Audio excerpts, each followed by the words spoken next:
అస్సాం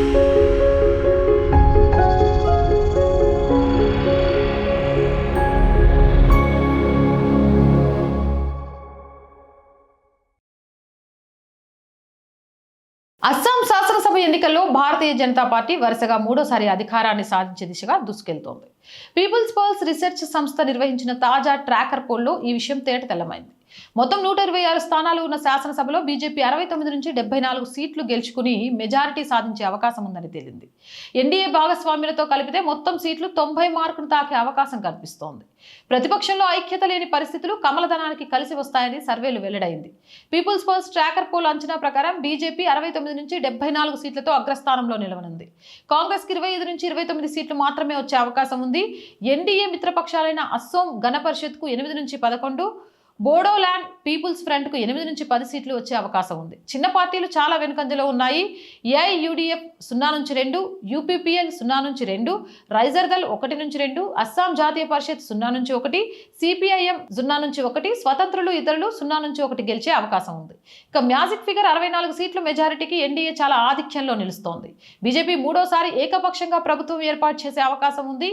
ఇది రాష్ట్రంలో కాంగ్రెస్ గతంలో సాధించిన 3 వరుస విజయాల సరసన నిలుస్తుంది. బీజేపీ తన కోర్ ఓటు బ్యాంకును నిలబెట్టుకుంటూనే కొత్త వర్గాల్లోకి విస్తరించగలగడమే దీనికి కారణమని ఈ ట్రాకర్ పోల్ సర్వేలో తేలింది. ఓట్ షేర్ విషయానికి వస్తే బీజేపీకి 39%, కాంగ్రెస్ కి 37% వచ్చే అవకాశాలున్నాయి. ఓట్ల శాతంలో తేడా తక్కువే ఉన్నప్పటికీ అస్సాంలోని ఉత్కంఠ ఎన్నికల వాతావరణంలో ఇది సీట్ల పరంగా గణనీయమైన తేడాకు కారణం కావచ్చు.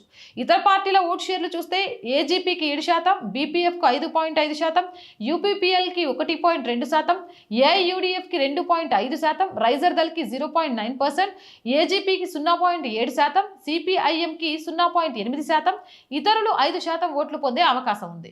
ఇక ఏఐయుడిఎఫ్ నుంచి ముస్లిం ఓటర్లు కాంగ్రెస్ వైపు మళ్లడంతో కాంగ్రెస్ ఓట్ షేర్ పెరిగిందని, అయితే డీలిమిటేషన్, ఎన్డీఏ సామాజిక కూటములు, బలహీన ప్రతిపక్ష భాగస్వామ్యుల కారణంగా తన ఓటు బ్యాంకును సీట్లుగా మార్చుకోవడంలో కాంగ్రెస్ వెనుకబడుతుందని ఈ సర్వేలో వెల్లడైంది. తదుపరి ముఖ్యమంత్రి ఎవరైతే బాగుంటుందని సర్వేలో అడిగినప్పుడు ప్రస్తుత ముఖ్యమంత్రి హిమంత బిశ్వ శర్మకు 30 మద్దతుతో స్వల్ప ముందంజలో ఉన్నారు. మాజీ ముఖ్యమంత్రి సర్బానంద సోనోవాల్ కి 28%, కాంగ్రెస్ ఎంపీ రాష్ట్ర అధ్యక్షుడు గౌరవ్ గొగోయ్కి 27% ఓటర్లు మద్దతిచ్చారు.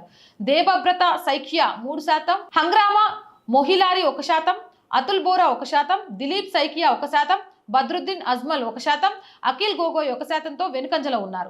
7% మంది ఓటర్లు తాము ఇంకా నిర్ణయించుకోలేదని చెప్పారు. గౌరవ్ గొగోయ్ వ్యక్తిగత ప్రజాదరణ సీఎం రేస్ లో ముందంజలో ఉన్నప్పటికీ అది కాంగ్రెస్ పార్టీకి మద్దతుగా మారలేదు. హిమంత బిశ్వ శర్మ స్వల్ప ఆధిక్యానికి మహిళా ఓటర్ల బలమైన మద్దతు తోడైంది. గిరిజనులు, పురుషులు ఎక్కువ మంది సోనావాల్ వైపు మొగ్గు చూపించారు. అస్సాం రాష్ట్ర అభివృద్ధికి ఏ పార్టీ మంచిదన్న ప్రశ్నకు 48% బీజేపీకి, 38% కాంగ్రెస్ కి మద్దతిచ్చారు.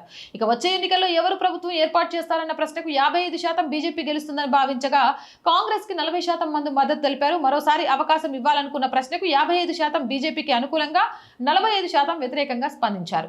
అభివృద్ధి, సంక్షేమం, వివిధ వర్గాల మద్దతు, సీఎం ఎంపిక, పార్టీ ప్రదర్శన, వయస్సు, లింగపరమైన అంశాల్లో బీజేపీ సమగ్ర ఆధిక్యం కనిపించింది. 2021 నుంచి జరిగిన మండలాలు, పంచాయతీలు, మున్సిపాలిటీలు, అలాగే వివిధ ఉప ఎన్నికలతో పాటు 2024 లోక్సభ ఎన్నికల్లో బీజేపీ ఆధిక్యం కనబరుస్తూ రావడం అస్సాంలో ఆ పార్టీని మరింత బలోపేతం చేశాయి. గిరిజనులు, ఓబీసీల్లో కూడా మద్దతు సంపాదించి ఎన్డీఏ తన పరిధిని మరింత విస్తరించుకుంది. కాంగ్రెస్ కి లభించిన స్వల్ప మద్దతు కూడా ప్రధానంగా బరాక్ వ్యాలీ, లోయర్ అస్సాంలో ఏఐయుడిఎఫ్ నుంచి ముస్లిం ఓటర్లు మారడం వల్లే అని సర్వేలో తేలింది. వ్యాపార ప్రయోజనాలు, వివాదాస్పద కూటములపై అభిప్రాయాలతో ఏఐయుడిఎఫ్ రాజకీయంగా ఒంటరిగా మారింది. ఏజీపీ బీజేపీపై ఆధారపడుతుంది. కూటమి లేకుండా దాని పునాదులు క్షీణిస్తున్నాయి. యూపీపీఎల్ ఇటీవల బీటీఏడీ ఎన్నికల్లో బలహీన ప్రదర్శనతో మనుగడ సమస్యను ఎదుర్కొంటోంది.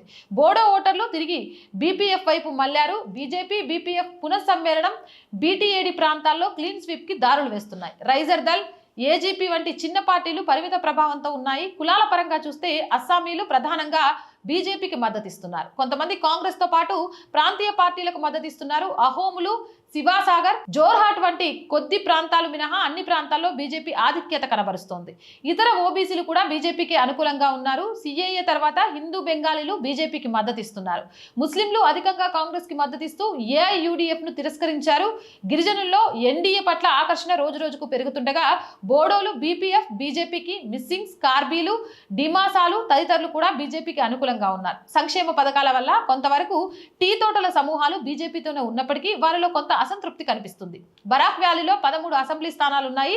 డీలిమిటేషన్ తర్వాత ముస్లిం ప్రభావం తగ్గడంతో ఎన్డీఏకి 8 నుంచి 10 సీట్లు వచ్చే అవకాశం ఉంది. ఆప్పర్ అస్సోంలో ఎన్డీఏ ఆధిక్యంగా ఉండగా ప్రతిపక్షానికి కొన్ని చోట్ల సీట్లు వచ్చే అవకాశం ఉంది. మిడిల్ అస్సాంలోని గిరిజన ప్రాంతాల్లో ఎన్డీఏ బలంగా ఉంది. కొన్ని జిల్లాల్లో ఇరు కూటములు పోటాపోటీగా తలబడుతున్నాయి. లోయర్ అస్సాంలో డిలిమిటేషన్ ఎన్డీఏకు అనుకూలంగా మారడంతో బీజేపీ, బీపీఎఫ్, బీటీఏడీలు కలిసి స్వీప్ చేసే అవకాశం ఉంది. 2023 డిలిమిటేషన్ బీజేపీకి అనుకూలంగా మారింది. కాంగ్రెస్ పార్టీ అంతర్గత విభేదాలు, అభ్యర్థుల కొరతలో ఇబ్బంది పడుతోంది. ఏఐయూడీఎఫ్ పతనం కొనసాగుతుంది. బీజేపీ సంస్థాగత బలం, సంక్షేమ లబ్ధిదారుల వర్గం దాని స్థితిని మరింత బలపరుస్తున్నాయి. హింస, ప్రముఖుల మరణాలు, ఎస్టీ డిమాండ్లు, ఉద్యోగాలు, ద్రవ్యోల్బణం వంటి అంశాలు బీజేపీ నెరేటివ్ను దెబ్బతీయలేకపోయాయి. సంక్షేమంపై ఉన్న భావనలే పైచేయిగా నిలిచాయి. బీజేపీ బలంగా పాతుకుపోవడంతో వరుసగా 3వ విజయాన్ని సాధించే అవకాశాలు సుగమమయ్యాయి. మరి మీరేమంటారు? మీ అభిప్రాయం ఏంటో కామెంట్ చేయండి. అండ్ రోజు చెప్తుందేనండి, our group of channels, our voice, our political, our సంస్కృతి, 3 మన ఛానల్సే. So please subscribe our channels. ప్రతి వీడియోను చూడండి, దాని ద్వారా వ్యూవర్షిప్ పెరుగుతుంది. చూసి వదిలేయడం కాదు, లైక్ చేయండి, షేర్ చేయండి, మీ అభిప్రాయాన్ని కామెంట్ చేయండి. దాని ద్వారా మన వీడియోస్ వైరల్గా మారతాయి. ఆర్థికంగా ఆర్ వాయిస్కి మీకు తోచిన సహాయం చేయడం ద్వారా ఈ ఛానల్ని నిలబెట్టడానికి మాకు సహకరించండి. ఆర్థికంగా సపోర్ట్ చేయాలంటే సబ్స్క్రిప్షన్ పక్కనే జాయిన్ అనే బటన్ ఉంది. 1 to 5 లెవెల్స్ ఉన్నాయి. ఏదో ఒక లెవెల్లో సపోర్ట్ చేయండి. లేదా స్క్రీన్ మీద గూగుల్ పే, ఫోన్పేతో పాటు అకౌంట్ డీటెయిల్స్ ఉన్నాయి. మీకు తోచిన సహాయాన్ని అందించండి. వ్యాపార ప్రకటనల కోసం 8328 500 576 నెంబర్ని సంప్రదించండి. జై హింద్, జై భారత్.